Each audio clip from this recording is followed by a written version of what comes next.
Halo, selamat siang teman-teman. Selamat jumpa lagi dengan saya Momon Esmadroni di channel Ngaprak. Selamat menjalankan ibadah puasa untuk teman-teman yang pada bulan suci ini menjalankan ibadah puasa. Dan beberapa puluh hari lagi, lebih kurang mungkin 20 hari, kita akan banyak teman-teman yang akan melaksanakan kegiatan silaturahim ke kampungnya masing-masing.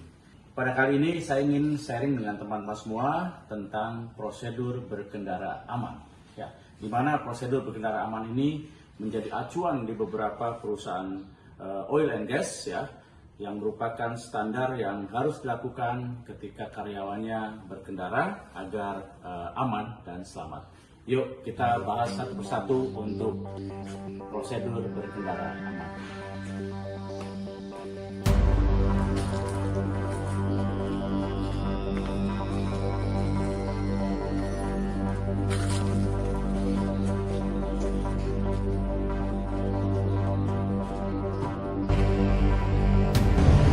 Oke teman-teman, saya ingin sharing tentang prosedur berkendara aman dan saya akan coba jelaskan satu persatu. Oke, yang pertama kalau kita ingin berkendara aman adalah melihat jauh. Kenapa kita harus melihat jauh? Karena seperti di video saya sebelumnya bahwa proses berkendara itu dari melihat, menganalisa, kemudian bertindak.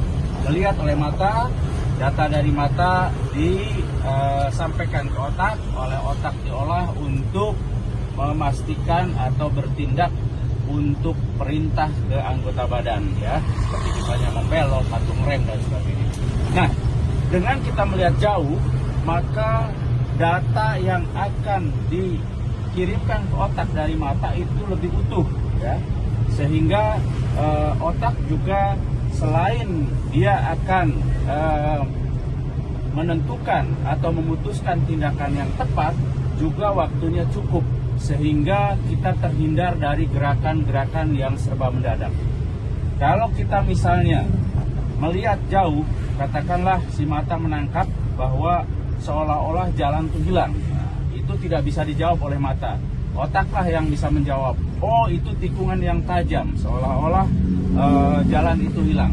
Sehingga otak akan memerintahkan ke kaki atau ke tangan itu agar ketika di tikungan itu katakanlah harus ngerem, katakanlah tangan harus membelokkan. Nah, dengan melihat jauh maka tidak ada gerakan mendadak ketika di tikungan itu. Dan gerakan mendadak itu gerakan yang membahayakan. Maka yang pertama untuk prosedur berkendara aman adalah melihat jauh. Yang kedua, itu adalah mengontrol sekeliling. Artinya, sekeliling kendaraan kita saat berjalan kita tahu kondisinya di depan, di belakang, samping kiri, samping kanan kita tahu, ya. Nah, ini poin yang kedua. Dengan mengontrol sekeliling, maka kita bisa menentukan juga tindakan-tindakan yang harus dilakukan. Oleh karena itu, ketika berkendara, melihat kaca spion bukan hanya saat kita mau membelok seperti saya sekarang ini, tapi saat lurus pun, saat jalan normal pun, kita harus bisa melihat sekeliling agar kita tidak tabrakan ataupun kita tidak menabrak sesuatu. Nah, bicara tentang mengontrol sekeliling ini, maka harus dilakukan dengan posisi kaca spion yang tepat. Kebanyakan kita ini dalam mengatur kaca spion itu terlalu menekuk ke dalam, sehingga kendaraan dari belakang yang lebih cepat itu tertangkap di kaca spion itu lebih cepat atau sebentar. Kemudian ketika dia hadir di samping kiri kita atau samping kanan kita, mata kita belum bisa melirik. Makanya mengeset kaca spion itu begitu penting, yaitu dengan patokan agak terbuka keluar, di mana patokannya adalah bagian belakang dari kendaraan kita terlihat sedikit di kaca spion. Dengan demikian, maka mobil atau motor atau kendaraan lain yang mendahului kita akan tangkap lebih lama di kaca spion dan kehadirannya akan terlihat setelah kaca spion tidak bisa menangkap. Oke, yang ketiga dari prosedur berkendara aman ini adalah dengan menggerakkan bola mata. Jadi bergeraknya adalah bola mata. bukan menggerakkan seperti ini, tapi menggerakkan bola mata, yaitu dengan cara melirik kaca spion kiri, kaca spion tengah, kaca spion samping ke kanan ya. Dengan seperti ini maka bola mata itu akan bergerak, ini untuk menghindari kelelahan, karena kalau kita lurus maka itu juga akan mengurangi kelembaban mata kita. Namun dengan menggerakkan bola mata maka mata akan lembab, kemudian kita tidak lelah dalam berkendara. Ini kita bisa buktikan kalau kita berkendara di jalan yang berbelok-belok tanpa disadari bahwa bola mata kita itu bergerak sesuai dengan belokan ke kiri ke kanan. Maka ketika kita di jalan yang berbelok-belok, kita tidak merasa lelah atau kurang untuk reaktif. Namun ketika kita mendapatkan jalan yang lurus, otomatis mata kita, bola mata kita itu sangat jarang untuk bergerak ya, ke kiri ke kanan, sehingga kita sering mendapatkan pengalaman ketika di jalan yang lurus kita akan lelah, kemudian juga akan kurang waspada. Oleh karena itu, poin yang ketiga di prosedur berkendara aman adalah menggerakkan bola mata dengan cara melirik kaca spion kiri, kaca spion tengah, dan kaca spion sebelah kanan. Dan berikutnya adalah poin keempat dari prosedur berkendara aman ini adalah menjaga jarak. Menjaga jarak dengan kendaraan di depan, kendaraan di samping, juga kendaraan di belakang. Termasuk juga dengan benda-benda diam yang sekiranya kita bermanuver ke arah benda tersebut. Yang berikutnya adalah yang terakhir, yaitu poin yang kelima dari prosedur berkendara aman adalah komunikasi. Komunikasi ini adalah bahasa isyarat kepada pengguna jalan lain yang dapat kita lakukan dengan klakson, dengan lampu, bahkan dengan bendera.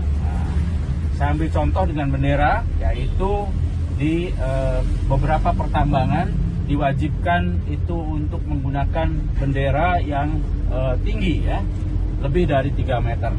Nah, komunikasi ini adalah bahasa isyarat antara kita dengan pengguna jalan lain, di mana tujuannya ada dua. Yang satu adalah agar orang lain tahu maksud tujuan kita, gerakan kendaraan kita. Di tikungan kita selalu memainkan lampu jauh, lampu dekat, lampu jauh, lampu dekat. Itu artinya bahwa kita berkomunikasi dengan pengguna jalan lain agar dia mengetahui keberadaan mobil kita atau kendaraan kita, sehingga kita akan aman. Kemudian kita menggunakan sen, belok kiri misalnya menggunakan sen kiri. Itu tujuan komunikasi itu agar orang lain tahu gerakan tujuan kendaraan kita. Kalau gerakan kendaraan kita diketahui dan keberadaan mobil kita atau kendaraan kita diketahui di jalan, maka kita akan aman. Nah, inilah poin kelima dari prosedur berkendara aman, yaitu komunikasi. Oleh karena itu, gunakanlah sinyal-sinyal komunikasi sesuai dengan standarnya supaya dipahami oleh orang lain. Ya. Dan gunakan lampu juga sesuai dengan penggunaannya. Ya. Baik itu adalah bentuk juga warna. Jadi jangan sampai merubah katakanlah warna dari sen itu menjadi hijau misalnya. Itu sudah dipertimbangkan dengan lampu warna kuning, maka akan mudah terlihat. Nah teman-teman, itulah 5 poin daripada prosedur berkendara aman. Dan prosedur berkendara aman ini banyak diterapkan di perusahaan-perusahaan oil and gas yang betul-betul mengutamakan keselamatannya. 5 poin prosedur berkendara aman ini disebut dengan SMID system. Oke, jadi saya ulang. 1 adalah melihat jauh, 2 adalah mengontrol sekeliling ketika menggerakkan bola mata, 4 adalah jaga jarak, dan 5 selalu lakukan komunikasi. Mudah-mudahan sharing ini bermanfaat, dan terima kasih sudah menonton. Silakan subscribe, komen, like, and share. Sampai jumpa lagi. Bye-bye.